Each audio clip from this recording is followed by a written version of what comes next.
Hey guys, welcome back to my channel. So in today's video, we're going to be doing my February plan with me, where I show you the process of making my February bullet journal theme. Come along with me as I look for inspiration on Pinterest, as I do all of my sketching, and then I make my final designs in my bullet journal. So to start off, when I went to bed last night, I had an idea and I decided to record what I was thinking so that I wouldn't forget, and also so that I could document it for this video. So I'm gonna play that video, which will hopefully segue into me actually doing it today. Hello. Okay, this is a lot right now. I want to record what I'm thinking right now so that in case I forget tomorrow when I'm actually doing my journal, I will have this. I think that what I want to do is something that is more like self-love centric. Last year I did a very like straightforward lovers kind of theme, and I feel like I still want to do Valentine's Day because I love Valentine's Day. It's like one of my favorite holidays other than Halloween. So I think that what I'm thinking of for imagery, it would be cool to do a bunch of like super close up. This is gonna be weird. I don't know how to explain it. I'm gonna say the word body parts. Like to do a really close up, like if this was an illustration, if this was a page, like really close up of like just lips, like right here, and then maybe like some text that like frames the jawline here that says something about self-love. Or it could be like, I'm gonna try and frame it with my phone right now, like just here, like, and you can just see part of an eye or like a hand, you know, something like that. Does it even make any sense? I don't know about colors. I want it there to be like very strong red. I feel like I'm spewing absolute nonsense right now, but like the main color is going to be red, but there will be other colors, but that's like the main color. All right, I'm unwell. I need to go to bed. I hope that made sense. Bye. I started out by opening up Pinterest and just pinning a couple of things that were from my homepage that were sort of similar in aesthetic to the kind of thing that I was thinking of in my head. So super color blocked with some really bold colors. I was kind of looking for some references that had faces so that I could, you know, kind of get a grip on like what that was. And then I went actually to boards that I had already made on Pinterest, like from previous projects, and pulled some things from there that maybe I hadn't used in the past. And that was how I kind of used Pinterest for this project. Then I went over to my journal and just started sketching.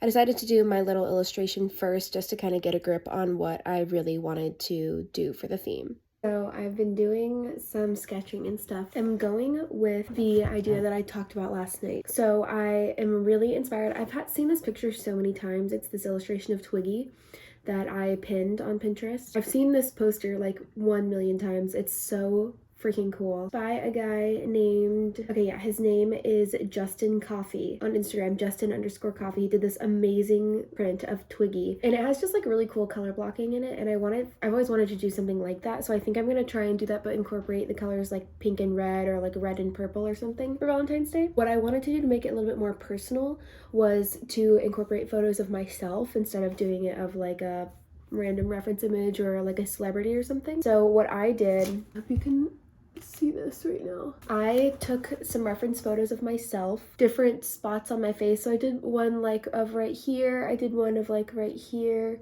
one of like this side of my mouth with my ear, and then I took them over into Photoshop and I added a posterized filter on Photoshop, which basically takes all of the colors that are in an image and it dumbs them down into basically like however many shades you want. So if you just pick 2, then it makes the image like completely two-toned, so like black, pure black and pure white, so it separates all of the values in the image into those 2 colors. I don't know if I'm explaining this correctly. I'll just like put what it looks like on the screen so you know what I'm talking about. I'm gonna use that as my reference for like the color blocking of the face. Anyway, I just wanted to show you. So I actually started out with doing my illustration next to my calendar today. I just freehanded this sketch while I was looking at that reference image, posterized image on my computer, and I've kind of like blocked out, like traced around the areas that are gonna be like shaded with different colors, and I just picked out like a simple kind of quirky font that I would like to use, because what do I like more than color blocking and quirky fonts? Like literally nothing else in the world. That's like my entire personality. I have done that for the illustration and for the calendar header, and now I'm going to start working on the divider page. So that was what I did. I was sketching out for the divider. I was kind of referencing half the reference images that I took, and then also that Twiggy picture that I showed in the beginning, because I wanted them to be cohesive. It's the next day, if you can't tell by the state of my voice. Yesterday, I finished doing my divider. Here she is. This is my sketch. And now I'm just gonna work on color blocking it in. I'm going to try and do black outline. I have to look at my reference picture again, that Twiggy picture, because in that picture I don't think he used like black liner around the color blocked areas, and I'm not sure if I can get away with doing that. When I've tried to do that before in my journal, like, it doesn't always look great. I think it's just because, like, if you're doing it on the computer and the colors are really flat against each other and there's no texture, they make very clean lines. But if you notice, like, on markers and stuff in a journal, there's a lot of texture there, and I feel like it just doesn't make for as cool, clean, crisp lines. I'm not sure what I'm gonna do about that yet, but I'm going to try and do the black liner and fill in the big chunks of black. So that's what I started out with.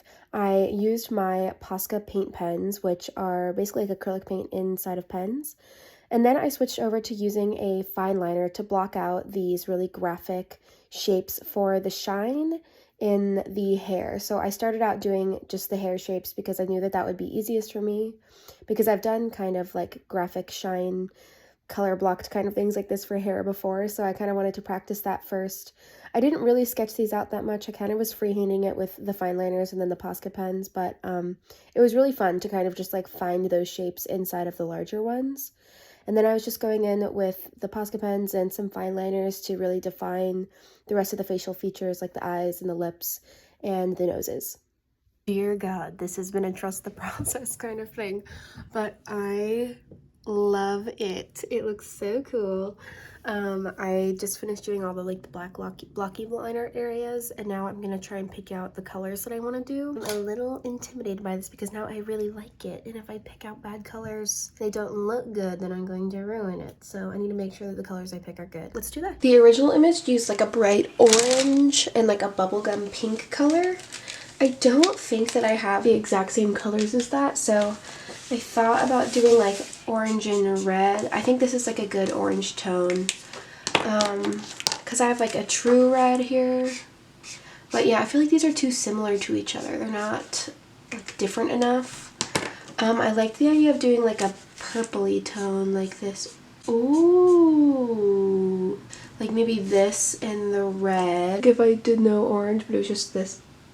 That's kind of cool. I feel like these are both a little bit darker than I would have considered, but it's kind of cute. And that's not a color combo that I have done before, I don't think. Oh, I do have this like bubblegummy pink color. Yeah, see, this is like also too similar to the shade of orange that I have. Like they're too close in value. Let me see if I have a lighter orange. I think I do. This orange.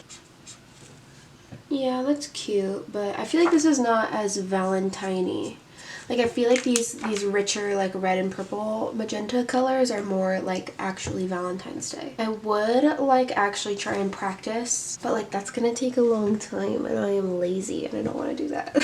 Here, I'll just do a quick, like, sketch here, and we'll see how they look. Oh my god, you can't even see what I'm doing. Okay. I just talked about something for, like, 5 minutes, and then it wasn't even... What I was doing was not even visible on the screen, so I'm just gonna say it again. I did this project like last spring semester that was based on, we were learning about modified tenebrism, which is like a kind of style that focuses on finding shape and form with just like black and white pretty much, and where you would want to use any like middle value tones. It's like where you do this kind of streaky thing like I have done here. This is pretty similar to what I did. I'll put a picture of the project that I did for that class on the screen. I'm not usually someone who like struggles, at least artistically, with making decisions. I'm very indecisive in real life, but not usually like on the page. I'm usually pretty good at like going with my gut and like not overthinking stuff. But like when I did that project, it was so hard for me. I also did another project this past semester that was pretty similar in concept, that was all black and white, and both of those, like one of them I did traditionally with like ink and a brush, and then the other one was digital. I drew it on Photoshop, but like for both of them I really struggled with like making decisions and like knowing where to start working. That was like a hard thing for me to figure out, like where on the page do I start putting my brush, because I feel like if you do a lot of stuff that has line art, involved, then it gets really easy and kind of repetitive to find your process, because you always start with liner and then you do the color and then you add extra rendering at the end, and like that's it. Yeah, like both of those, since it was all black and white and you had to make sure that your marks were like important, especially with the traditional one, because at least on Photoshop I could like undo and like change my work. But on that physical one, the traditional one, I really struggled like making decisions. Am I weird for really liking this? Like I feel like this looks so cool. So the image that I'm talking about used some like lighter tones in certain areas, so maybe I will use this pink or this orange. Like she has it on her eyelid and on like her lips. There's just like a small change in tone. I don't know, should we just go for it? I'm scared. Whatever, I'm just gonna do it. I'm still going to have my reference image up, and then I'm also having the original Twiggy picture up so that I can kind of reference that and make sure that I'm getting my color blocking right. So then I just started going in with my markers and doing my coloring. I really did not rely on any sort of sketch for this. I was kind of just going with the flow and trying to find those shadowy shapes for the purple, just organically and tweaking as I went. And I really ended up loving it, as you can see right there.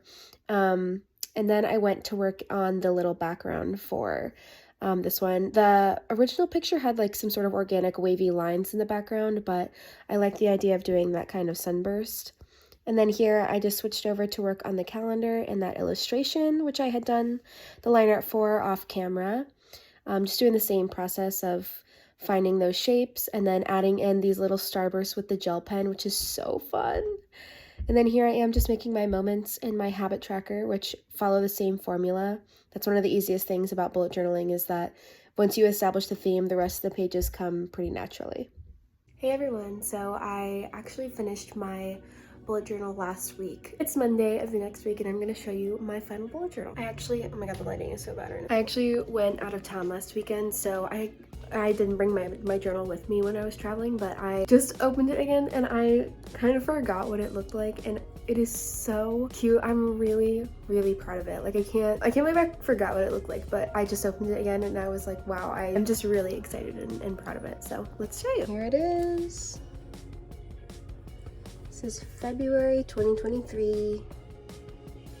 So freaking cool.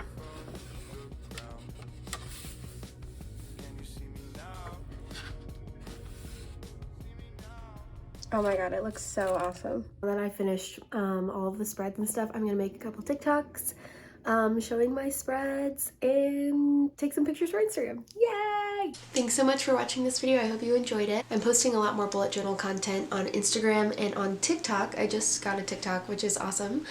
So if you want to see more content like this, definitely follow me over there. Thanks so much for watching. Bye!